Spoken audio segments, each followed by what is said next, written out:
రాష్ట్రంలో సంచలనం సృష్టించిన ఫోన్ ట్యాపింగ్ కేసులో నాటి ఎస్ఐబి చీఫ్ ప్రభాకర్ రావును పోలీసులు A1గా చేర్చారు. A2గా మాజీ డీఎస్పీ ప్రణీత్ రావు, A3గా మాజీ డీఎస్పీ రాధాకిషన్ రావు, A4గా అడిషనల్ ఎస్పీ భుజంగరావు, A5గా అడిషనల్ ఎస్పీ తిరుపతన్న, A6గా ఓ ప్రైవేట్ వ్యక్తి ఉన్నారు. ఈ ఫోన్ ట్యాపింగ్ వ్యవహారం మొత్తంలో కీలక సూత్రధారి ప్రభాకర్ రావే. ప్రభాకర్ రావు కనుసన్నల్లోనే ఇదంతా జరిగినట్లు పోలీసులు గుర్తించారు.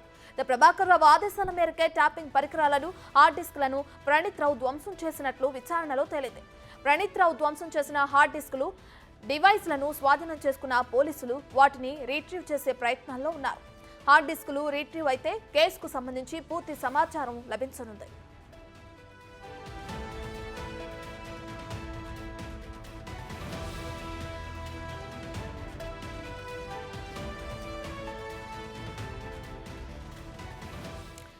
ఫోన్ ట్యాపింగ్ విషయానికి సంబంధించి మరింత సమాచారాన్ని మా ప్రతినిధి రాణా అందిస్తారు. సో రాణా, అటు హార్డ్ డిస్కులు రీట్రీవ్ చేసే పనిలో పడ్డారు పోలీసులు. దీనికి సంబంధించి ఈ కేసు దర్యాప్తు ఎక్కడి వరకు వచ్చిందంటారు? ఫోన్ ట్యాపింగ్ వ్యవహారం బయటపడినప్పటి నుంచి కూడా అందరూ కూడా ప్రధానంగా ఆలోచించినది దీనికి కర్త కర్మ క్రియగా ఉన్నటువంటి ప్రభాకర్ రావు దీనికి సూత్రధారనేసి కూడా మొదటి నుంచి కూడా పోలీసులు అనుమానించారు. అలాగే అందరూ అనుమానించిన నేపథ్యం కనపడితే దర్యాప్తులో కూడా ఇప్పుడు అదే పరిస్థితి వచ్చినటువంటి నేపథ్యం కాబట్టి ప్రస్తుతం A1 నిందితుడిగా ప్రభాకర్ రావుని చేస్తూ కూడా పోలీసులు నిర్ణయం తీసుకున్నటువంటి నేపథ్యం అయితే కనపడుతుంది. దాంతోపాటు అతనికి సహకరించినటువంటి ప్రణీత్ రావు, అలాగే కిషన్ రావు, తర్వాత భుజంగరావు, A5గా ఉన్నటువంటి తిరుపతన్న, వీళ్ళందరూ కూడా ఇప్పుడు ఈ కేసులో ముద్దాలుగా ఉన్నటువంటి నేపథ్యం కనపడుతుంది. దాంతోపాటు ఇన్ని రోజులు ఈ యొక్క అనేక విధాలుగా కూడా ఎంత అరెస్ట్ చేసినటువంటి వాళ్ళందరి నుంచి కూడా కీలకమైన సమాచారాన్ని సేకరించిన తర్వాత వారిచ్చినటువంటి స్టేట్మెంట్ ఆధారంగానే వీరిపైన ఇప్పుడు కేసులు బుక్ చేసినటువంటి నేపథ్యం కనపడుతుంది. నిన్న భుజంగరావు కానీ తిరుపతన్న కూడా వారి కన్ఫెషన్ స్టేట్మెంట్లో కూడా వారు చేసినటువంటి నేరాన్ని కూడా ఒప్పుకున్నటువంటి నేపథ్యం కనపడుతుంది. ప్రభాకర్ రావు చెప్తేనే మేము కూడా చేశామనేసి కూడా వారు కూడా ఒప్పుకున్నారు. అయితే ప్రణీత్ రావుకు మాత్రం ఎప్పుడైతే ప్రభుత్వం మారిందో, కొత్త ప్రభుత్వం వస్తున్నటువంటి నేపథ్యంలో అప్పుడే ఈ హార్డ్ డిస్కులు కానీ హార్డ్ డ్రైవ్లు కానీ పూర్తిగా ధ్వంసం చేయమని చెప్పింది మాత్రం ప్రభాకర్ రావు అని నిన్న కూడా ఆయన ఒప్పుకున్నటువంటి నేపథ్యం పడుతుంది. ఇప్పుడు ప్రభాకర్ రావు విదేశాలకు పారిపోయారని కూడా పోలీసులు భావిస్తున్నటువంటి నేపథ్యంలో ప్రభాకర్ రావుని ఇండియాకి తీసుకురావడానికి అనేక ప్రయత్నాలు కూడా చేస్తున్నటువంటి నేపథ్యం అయితే కనపడుతుంది. దాంతోపాటు ఈ ధ్వంసం చేసినటువంటి ఏవైతే హార్డ్ డిస్కులు ఉన్నాయో, ట్యాపింగ్ డివైజులు ఉన్నాయో వీటిని ఎలా రిట్రైవ్ చేయాలనే దానిపై కూడా వీళ్ళు ఇప్పటికే సైబర్ సెక్యూరిటీ క్రైమ్ వాళ్ళు ఆలోచిస్తున్న నేపథ్యం పడితే కొంతవరకు కూడా కొన్ని పూర్తి స్థాయిలో డ్యామేజ్ కాలేదు, కొన్ని మాత్రం డివైసెస్ వాటిని మాత్రం రిట్రైవ్ చేయడానికి ప్రయత్నిస్తున్నటువంటి నేపథ్యం కనపడుతుంది. దాంతోపాటు ఇప్పుడు ఏదైతే తీగలాగితే డొంక కదులుతున్నట్టుగా చందానగా ఎప్పుడైతే ప్రణీత్ రావుకు సంబంధించిన ఇంట్లో తన పర్సనల్ డైరీ లభ్యమైందో ఆ పర్సనల్ డైరీలోనే చాలా కీలకమైన అంశాలని కూడా ఆయన రాసుకున్నాడు. దాంట్లో నోట్ చేసుకున్న నేపథ్యం పడితే వాటి ఆధారంగా కూడా వీరు క్వశ్చన్ చేశారు. క్వశ్చన్ చేస్తే వీళ్ళందరి పేర్లు కూడా బయటపడినటువంటి నేపథ్యం కాబట్టి ఆ ఆధారాన్ని ప్రణీత్ రావు ముందు పెట్టే కుదిరికి అతను కూడా జరిగినదంతా కూడా పూచకొచ్చినట్లు కూడా మొత్తం చెప్పేసినటువంటి నేపథ్యం అయితే కనపడుతుంది. సో ప్రస్తుతం అయితే వీరందరిపైన కేసులు నమోదయ్యాయి కాబట్టి ఇప్పుడు అఫీషియల్గా కూడా వీరిని అరెస్ట్ చేయడానికి రంగం సిద్ధం చేసినటువంటి నేపథ్యం కనపడుతుంది. ఎందుకంటే కిషన్ రావు గతంలో చేసినటువంటి ఏవైతే అవినీతులు కానీ ఆయన చేసినటువంటి వ్యవహార శైలి కానీ అవన్నీ కూడా ప్రస్తుతానికి బయటకు వచ్చే అవకాశం ఉన్నట్టుగా మనకు సమాచారం అవుతుంది.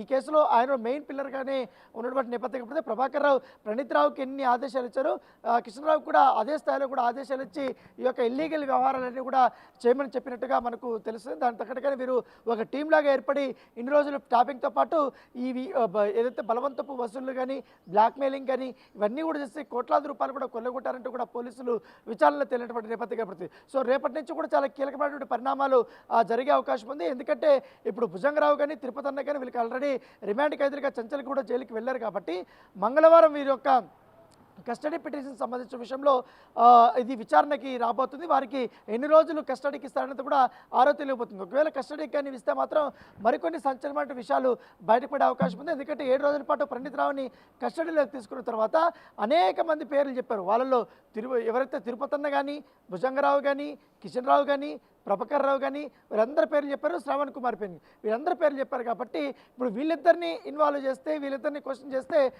మరికొంతమంది రాజకీయ నాయకులకు సంబంధించిన పేర్లు బయటకు పడతాయని కూడా పోలీసులు భావిస్తున్నారు. దాని తగ్గట్టుగానే ఇప్పుడు దర్యాప్తు కూడా జరుగుతుంది. దాంతోపాటు టాస్క్ ఫోర్స్లో పనిచేసినటువంటి మరొక సిఐ కూడా ఈ వ్యవహారంలో చాలా కీలకంగా పనిచేసినట్టుగా పోలీసుల విచారణలో తెలిసింది. కాబట్టి అతను కూడా రేపు పోలీస్ స్టేషన్కి పిలిపించి విచారణ అయితే చేయబోతున్నారు. సో రేపటి నుంచి కూడా చాలా కీలక పరిణామాలు జరగబోతున్నారు. అట్నా రైట్ రానా, ఇప్పటికే చూసుకుంటే పోలీసులన్నా పోలీసు యంత్రాంగం అన్నా కూడా నేరాలు చేసిన వాళ్ళని అదుపులోకి తీసుకుని ప్రజలకి రక్షణ కల్పిస్తూ ఉంటారు.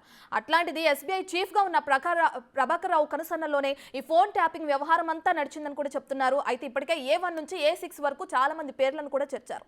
ఇప్పుడు ఈ జరిగిన ఈ ఘటనని ఎలా చూడొచ్చు అంటారు? అంటే పోలీసులే ఇటువంటి కుట్రకు పాల్పడినప్పుడు ఏ విధంగా తీసుకొని ఉన్నారు అంటే ఈ కేసుకు సంబంధించి ముందు ఎటువంటి దర్యాప్తు జరగనుందంటారు? ఎందుకంటే ఎవరు ఎన్ని ఒత్తిళ్లు పెట్టినా కూడా అధికారులు అనేది తమ పని తను చేసుకుంటూ పోతూ ఉండాలి. ఎందుకంటే ఒత్తిళ్లకు తలెక్కితే ఈ రకంగా జైలు పాలు అవ్వాల్సి వస్తుందనేది కూడా ఈ కేసు ఉదాహరణ అందరికీ కూడా మరొకసారి తెలిసి వచ్చిందని చెప్పొచ్చు. అధికారంలో ఎవరున్నా ఏ పొలిటీషియన్ ఉన్నా కూడా తను మాత్రం చేయాల్సినటువంటి విధిని సక్రమంగా చేస్తే ఇలాంటి తలనొప్పులు వచ్చేటివి కాదనేసి కూడా పోలీస్ డిపార్ట్మెంట్లో ఒక చర్చ అనేది జరుగుతుంది. ఎందుకంటే దాదాపు 8 రోజుల నుంచి కూడా బంజారాహిల్స్ పోలీస్ స్టేషన్లో విచారణ జరుగుతూనే ఉంది. అనేక మంది వస్తున్నారు, పోతున్నారు, కన్ఫెషన్ స్టేట్మెంట్లు ఇస్తున్నారు, వారి పాత్ర ఎంతవరకు వస్తుంది అన్నీ పోతున్నప్పుడు డిపార్ట్మెంట్లో ఒక చర్చ జరుగుతుంది.